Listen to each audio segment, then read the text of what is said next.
എപ്പോഴും ഈ സ്ക്രിപ്റ്റ് ചെയ്യുമ്പോഴത്തേക്ക് ആസ് ആൻ ഓഡിയൻ വ്യൂ ചെയ്യാറുണ്ടോ? ആദ്യ കഥ കേൾക്കുന്ന അത് തന്നെയാ, ഒരു ഓഡിയൻ ആയിട്ട് തന്നെയാ കേൾക്കുന്നത്. എല്ലാവരും ഒരു പ്രേക്ഷകനായിട്ട് നമ്മൾ ഫസ്റ്റത്തെ കഥ കേൾക്കലും പറയലും ഒക്കെ ഒരു അപ്പൊ ഒരു സ്ക്രിപ്റ്റ് എഴുതി കഴിഞ്ഞാൽ നമ്മൾ ഫസ്റ്റ് ഒരാളോട് പറയാണ്, അപ്പൊ നമ്മൾ എന്തായാലും പ്രേക്ഷകരാവുന്നില്ല.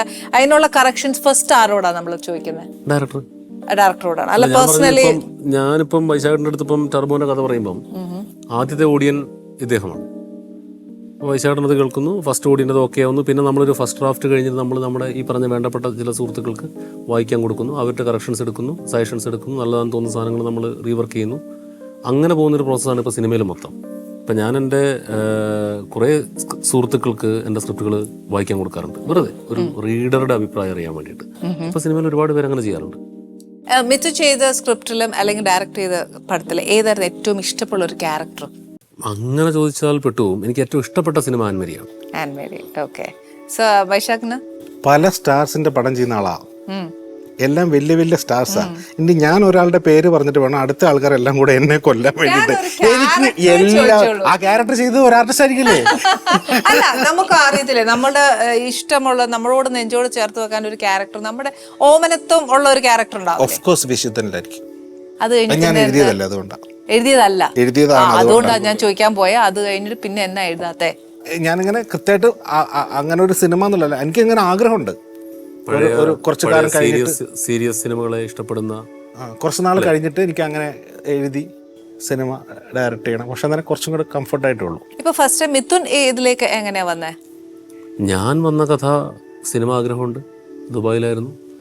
അവിടുന്ന് ചില സാങ്കേതിക കാരണങ്ങളുടെ പേരൊക്കെ പറഞ്ഞ് വീട്ടിൽ നിന്ന് സിനിമയിലേക്ക് കയറാൻ വേണ്ടി വന്നു. ഗൾഫ് മോട്ടോഴ്സ് നടത്തി കാശ് പോയി. ഗൾഫ് മോട്ടോഴ്സ് നടത്തി കാശ് പോയി. അങ്ങനെയാണല്ലോ ഗൾഫുകാരുടെ പരിപാടി. അങ്ങനെ ഒരു വിധം നമ്മുടെ ഒരു സുഹൃത്ത് ജോയ്സി എന്ന് പറഞ്ഞൊരു സുഹൃത്ത് തന്ന സിനിമയിൽ അസിസ്റ്റന്റ് ഡയറക്ടറായിട്ട് വർക്ക് ചെയ്യുന്നുണ്ടായിരുന്നു, ലാൽ ജോസിന്റെ. അങ്ങനെ അവള് 1-2 പേരെ പരിചയപ്പെടുത്തുന്നു. പിന്നെ ചെന്നൈയിലുള്ള നിതിൻ ഭായി, എനിക്ക് നമ്മുടെ സുഹൃത്താ, അജുവിന്റെ ഒക്കെ മ്യൂച്വൽ ഫണ്ട്, അജുവിനെ പരിചയപ്പെടുത്തുന്നു. അങ്ങനെ പല വഴിക്ക് ഒരു വിധം തല്ലിപ്പിടിച്ച് എഴുത്തുകാരനാവാൻ വന്ന ആളാണ്. ആക്സിഡന്റലി ഡയറക്ടർ ആയതാണ്. ഓം ശാന്തി ഓശാന പൂർത്തിയായൊരു സമയത്താന്ന് തോന്നുന്നു. അത് റിലീസ് ആവുന്നതിന് മുൻപ് ഒരു നമ്മുടെ സുഹൃത്തുക്കൾക്ക് ഉണ്ടായ ഒരു യാത്രാനുഭവത്തിൽ നിന്ന് ഞാൻ ഈ ആടിന്റെ ഒരു കുഞ്ഞ് ഒരു 8-10 സീനുകളുള്ള ഒരു ഷോർട്ട് ഫിലിം ചെയ്യാന്ന് വിചാരിച്ചു, വെറുതെ. അപ്പോൾ അത് പ്രൊഡ്യൂസ് ചെയ്യാൻ വേണ്ടി, ഇത് പലയിടത്തും പറഞ്ഞിട്ടുള്ള അത് കേട്ടോ, അത് പ്രൊഡ്യൂസ് ചെയ്യാൻ വേണ്ടി വിജയബാബുമായിട്ട് പരിചയമുണ്ട്. വിജയബാബുവിൻ്റെ അടുത്ത് കഥ പറഞ്ഞ വിജയബാബു ഇതിന്റെ ബാക്കി, ഞങ്ങൾ ബാക്കിയില്ല ഇതാണ്. അപ്പോൾ പുള്ളി പറഞ്ഞത് ഇതിന് ബാക്കി കൂടെ എഴുതി, ചിലപ്പോൾ ഒരു ഫീച്ചർ ഫിലിം ആവും എന്ന് പറഞ്ഞു. അങ്ങനെ അതിന്റെ ബാക്കിയും കൂടെ എഴുതിയൊരു ഫീച്ചർ ഫിലിമായി. അപ്പോൾ ആര് ഡയറക്ട് ചെയ്യുമെന്ന് ചോദിച്ചാൽ വിജയ് പറഞ്ഞു താൻ തന്നെ ചെയ്താൽ മതി, അന്ന് ധൈര്യമില്ലേന്ന് ചോദിച്ചു. അപ്പം വൈശാട്ടൻ പറഞ്ഞ പോലെ വിവരമില്ലായ്മയുടെ ഒരു ധൈര്യം എന്നുണ്ട്. ആ ധൈര്യമില്ലേ എന്ന് ചോദിച്ചിരുന്നത് തന്നെയാണ് ഞാൻ ചെയ്തോളാം. കാരണം ഞാൻ അന്ന് വരെ സംവിധാനത്തിന്റെ ABCD പഠിച്ചിട്ടില്ലെന്ന് മാത്രമല്ല, അത് പഠിക്കാൻ ശ്രമിച്ചിട്ടുള്ളൂ.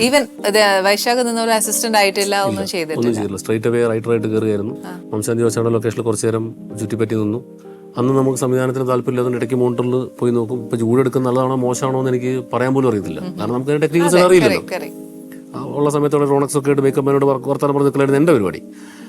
അങ്ങനെ അത് കഴിഞ്ഞ് വീട്ടിൽ പോയി വളരെ ആക്സിഡൻ്റലി നമ്മൾ സംവിധായകനായി. അത് പുറത്ത് വന്നപ്പോഴത്തേക്കും അത്യാവശ്യം മോശമല്ലാത്ത രീതിയിൽ തെറി കേട്ട് കഴിഞ്ഞപ്പോൾ വാശിയായി. അത് ശരി, ഈ പണി നിർത്തിക്കൂടെ എന്നൊക്കെ ചോദിച്ചവരുണ്ട്, നീ സിനിമയ്ക്കേ പറ്റിയ ആളല്ലെന്ന് പറഞ്ഞവരുണ്ട്.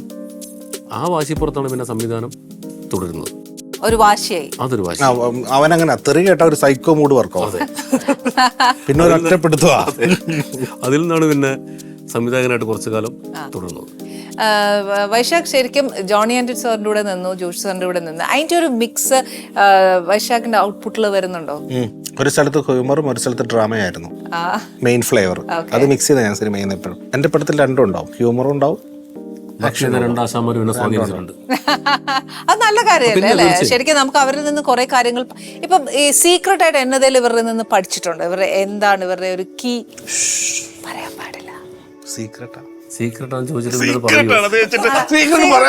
ഞങ്ങളോടല്ലേ പറയുന്നത്, വേറെ ആരോടല്ലോ. പ്ലീസ് പറയോ. പഠിച്ചിട്ടുണ്ട്, പറയത്തില്ല. പഠിച്ചതുകൊണ്ടാണല്ലോ അദ്ദേഹം നിങ്ങളുടെ മുമ്പ് ഇരിക്കുന്നത്. അതെന്താ പഠിച്ചതെന്ന് പറയത്തില്ല.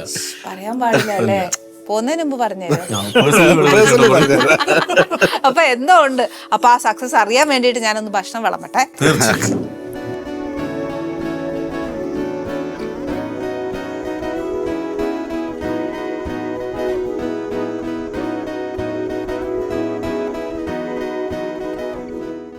ഈ വിഭവം എന്താണെന്ന് പേരിട്ടിട്ടില്ല, പേരിടൂ. ചിക്കൻ അല്ലേ അത്? അതെ, ടർബോ ചിക്കൻ. ആഹോ. ഒന്നല്ല കേട്ടോ, കഴിച്ചോളൂ.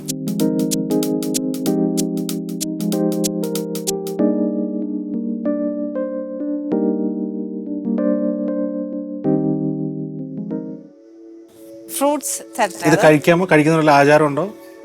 ഇല്ല, ഇവിടെ അങ്ങനത്തെ ആചാരമൊന്നും ഇല്ല. ഇനി അങ്ങനെ ഉണ്ടോ? നിങ്ങൾക്ക് അങ്ങനെ വല്ല ഇല്ല, ഞങ്ങൾ കിട്ടിയ അപ്പ കഴിക്കാന്നുള്ളതാ. ആരെങ്കിലും കഴിച്ചു തുടങ്ങിക്കോളൂ എന്ന് പറയുന്ന അങ്ങനെയൊന്നുമില്ല. കഴിച്ചോളൂ കഴിച്ചോളൂ കഴിച്ചോളൂ. പക്ഷെ കഴിക്കുന്നതിന്റെ ഇടയിൽ ഞാൻ വർത്താനവും പറയും. അത് നിങ്ങൾക്ക് ശല്യമായി മാറുകയല്ലോ. ഇല്ല, ഇത് പറഞ്ഞോളൂ. മാറിയാലും ഞാൻ ചോദിക്കും. ധൈര്യം. അല്ല, എന്നാ ചെയ്യാൻ നോക്കും? സ്പൈസിയാ പേരിട്ടെ. അപ്പൊ ഞാൻ ടർബോ ചിക്കൻ തന്നെ ഇട്ടോ. സ്പൈസി ആണെങ്കിൽ ടർബോ ആയിരിക്കും. Annie's Kitchen. Let's cook with love.